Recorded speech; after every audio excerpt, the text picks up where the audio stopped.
Saludos hermanos y bienvenidos a este devocional. En el segundo capítulo del libro de Josué encontramos la historia de Rahab, que era una cananea que vivía en la ciudad de Jericó. Josué estaba a punto de atacar Jericó, pero antes envió a 2 espías para reconocer el terreno. El versículo 1 dice que entraron en casa de una ramera que se llamaba Rahab y posaron allí. Ella no pertenecía al pueblo de Israel, ni gozaba de sus privilegios. Su pasado estaba marcado por el pecado y la vergüenza. Sin embargo, cuando oyó hablar del Dios de Israel, creyó en él. El versículo 11, Rahab dice a los espías: Jehová, vuestro Dios, es Dios arriba en los cielos y abajo en la tierra. Su fe fue extraordinaria. Mientras muchos en Israel luchaban por confiar en Dios, Rahab mostró tener una fe genuina. Ella ayudó a los 2 espías a escapar por una ventana y les pidió que cuando atacaran la ciudad, que la salvaran a ella y a su familia. En el versículo 18, los espías le dicen: cuando nosotros entremos en la tierra, tú atarás este cordón escarlata a la ventana por la cual nos descolgaste. Y reunirás en tu casa a tu padre y a tu madre, a tus hermanos y a toda la familia de tu padre. El cordón escarlata que colgaba de su ventana se convirtió en la señal visible de la fe de Rahab. Cuando el juicio de Dios cayó sobre Jericó, todos los que estaban dentro de la casa de Rahab fueron salvados. El cordón en sí no tenía ningún poder mágico. La importancia del cordón no estaba en el cordón en sí, sino en la certeza de que Dios cumpliría lo que había prometido. Esta historia nos recuerda que la gracia de Dios no tiene límites.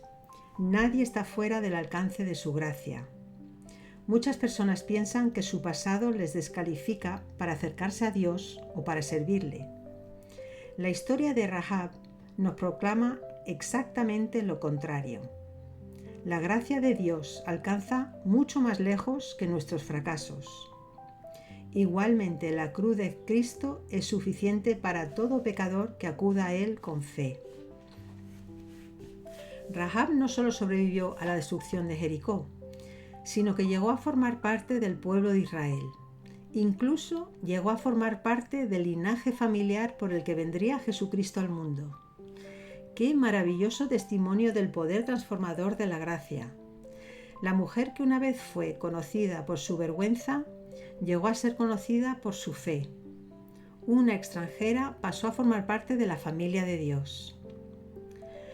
A lo largo de las Escrituras, el cordón escarlata de Rahab también se entiende como la imagen de un hilo invisible que atraviesa toda la Escritura.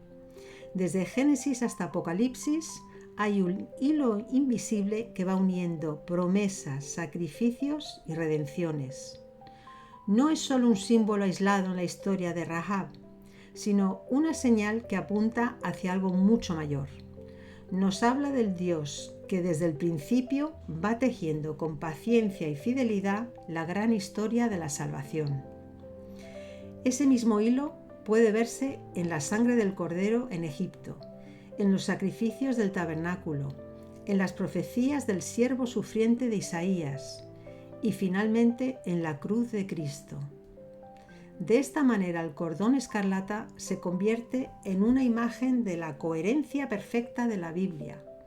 Una sola historia, un solo plan, una sola redención, donde cada parte prepara el camino para la obra definitiva de Dios en Jesucristo. El cordón escarlata que colgaba de la ventana de Rahab proclamaba un mensaje sencillo: si crees en las promesas de Dios, estarás seguro y te salvarás. La cruz de Cristo proclama ese mismo mensaje hoy. Bendiciones, hermanos, y hasta pronto.